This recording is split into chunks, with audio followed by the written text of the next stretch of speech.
What's up, guys? I am here with Menelik Israel over here. He goes by IZZY, but I want you to give us a little information. Tell us where that full name comes from.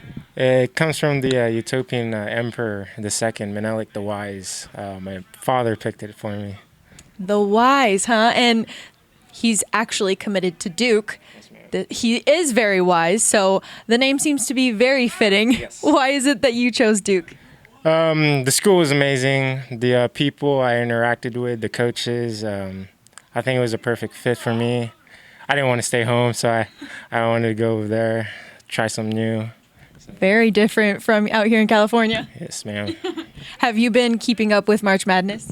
Yes, ma'am. What are your thoughts on how Duke has been doing so far? Very close, that one game, 1 point. Yeah. Zion tearing it up. Yep, very close. Who's your favorite to watch on the team? Zion. It's got to be Zion. What about RJ Barrett? He's a good one to watch as well. He's my second favorite. Yeah.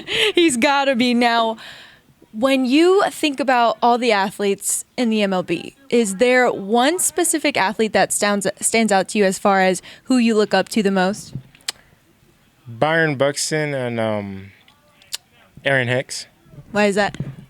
Same body style, same speed, athleticism. His swing, very similar.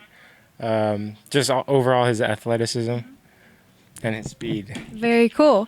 What would you say is the reason that you come out on this field and manage to put your best foot forward day in and day out?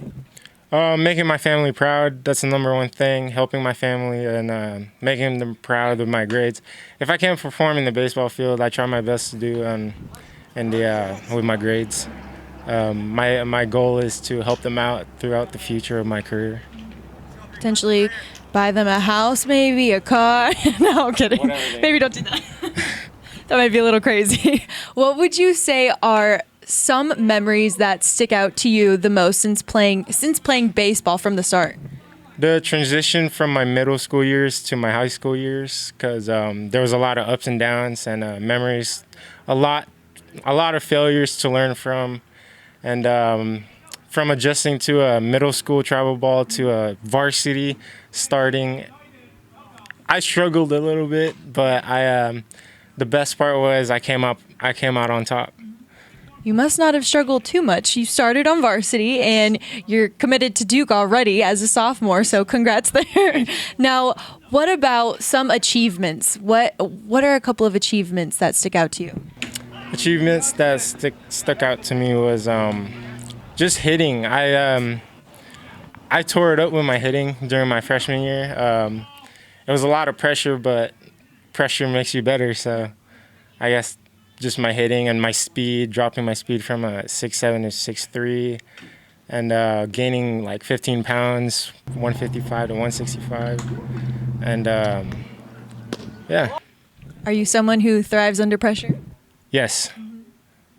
Would you prefer to play under pressure, or are you like, no, maybe just play for fun? I actually suck when I'm not on pressure. I actually suck, so pressure's good. Makes you better. You like it being applied onto you. Now, yes. Now, since you are someone who's, your grades are very important to you, you are already committed to play at Duke, but say you are given the opportunity to be drafted before finishing college. Would you take that opportunity, or would you stay to finish your time there at Duke? It's a family decision for me, so before I make that decision, I would have to speak with my family.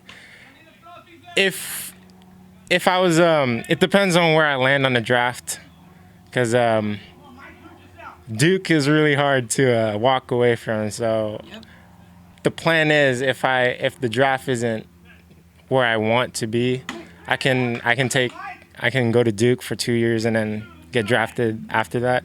Or finish my Duke and then get drafted. Very wise answer. The name, once again, is very fitting. And it's going to be nice to see you transition from one shade of blue to just about the exact same shade of blue. Thank you so much for your time. Thank you.